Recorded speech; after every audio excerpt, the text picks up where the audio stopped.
know I was given a 1-minute start. Many of you just heard me. I've got a show of hands. How many of you were just with me for lunch? Good. So a large group heard me. You'll probably hear a lot of the same things here because I believe very strongly in repetition because I'm the sales and advertising and marketing guy. I know that it sometimes takes a lot of repetition to get a message through. I'm someone who believes very strongly, for those of you who didn't hear me, that at lunchtime that the best-selling fish of all time is called Chilean sea bass, but until a few years ago it was actually called grouper, and it was the worst-selling fish of all time. They simply changed the name to create this massive selling effect, and it worked. And I think in many ways, I'm here to be your national chairman because the Libertarian Party is grouper, and the Tea Party is Chilean sea bass. They've passed us in 12 months what we tried to achieve for 39 years. And it's not because we don't have a great message. We have a wonderful message. It's simply because what we're lacking is sales, marketing, promotion, branding, and what I think I really bring to this party, energy. Yeah. We need energy. We need passion. We need passion, and we need someone who's relentless till they get what they want, till they achieve success. And that's what I do. And I think far too often our party is filled with people that are a little bit on the shy side, and who actually think that it's not a nice thing to be a self-promoter. Ladies and gentlemen, during the campaign as your vice presidential candidate, I got more media than all other vice presidents in the history of this party combined. And since the election, I've had over 1,000 media appearances and become a regular on Fox News and Fox Business, a regular on radio shows with millions of listeners. And my most recent achievement, Newsmax Magazine, the 12th busiest website in the world with 6 million people a month looking at it. I'm now a regular columnist on it, giving my libertarian view.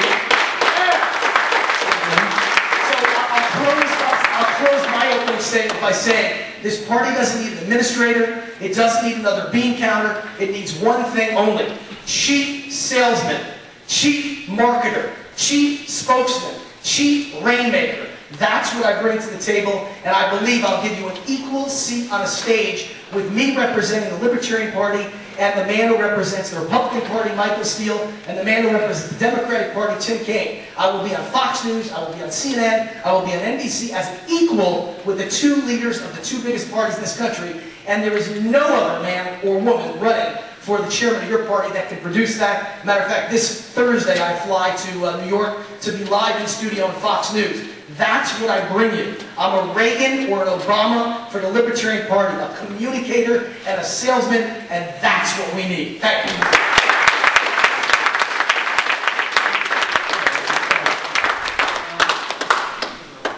I'm going to ask you a question to start off with that I've asked everyone else. I hope you've looked at the LNC budget and or a summary of it. What's something you would take out of it, and what's something you would add in? See, again, I'm not a bean counter, I'm not an administrator. The way I'd answer that question is, I had a business failure in the last year. I want to talk to you a little bit heart to heart, because I think this answers that question. I owned a business that was very successful for the last 10 years.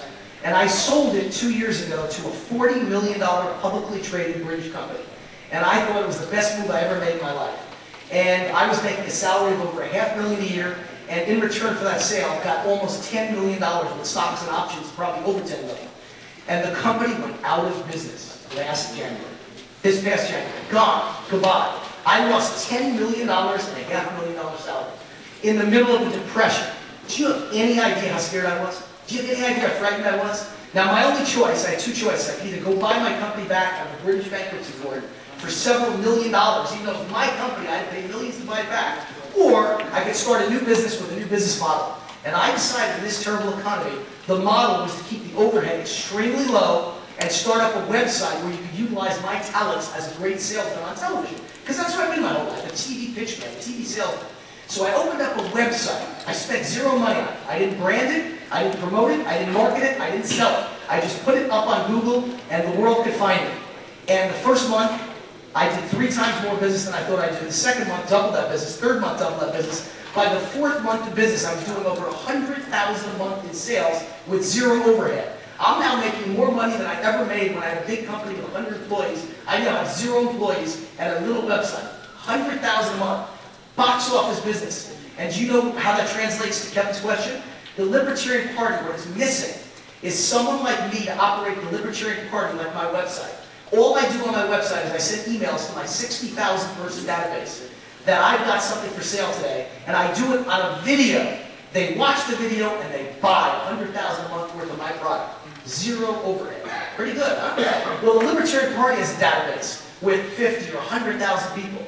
And you know what we should be doing every day? Your national chairman, Wayne Allen Root, should be putting out a video every single day that tells them how this party is fighting for them and why they should donate to this party. Every single day.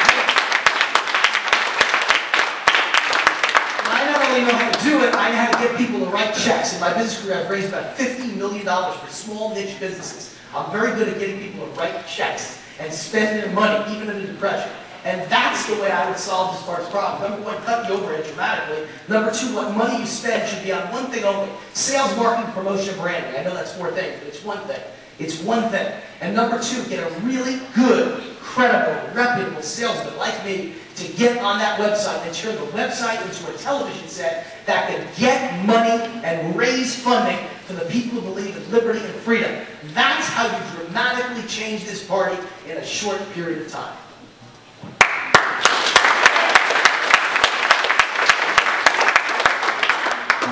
Question from the audience. When is a declaration of war required for an open-ended military operation on the other side of the planet? And when is it not constitutionally required, and why? The only thing I can answer that is you don't go to war because the president says go to war. You go to war because Congress votes on it.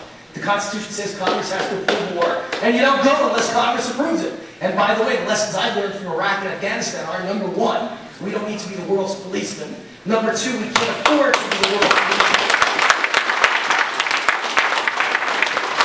Number three, it's very slowly bleeding and bankrupting the United States of America, and times have changed. The lesson I've learned from Iraq is there is no reasonable means of going into a foreign country, occupying it, without bankrupting our country. It doesn't make sense. War has got to be avoided at all costs, except with a direct attack on the United States of America, and then only with Congress's approval.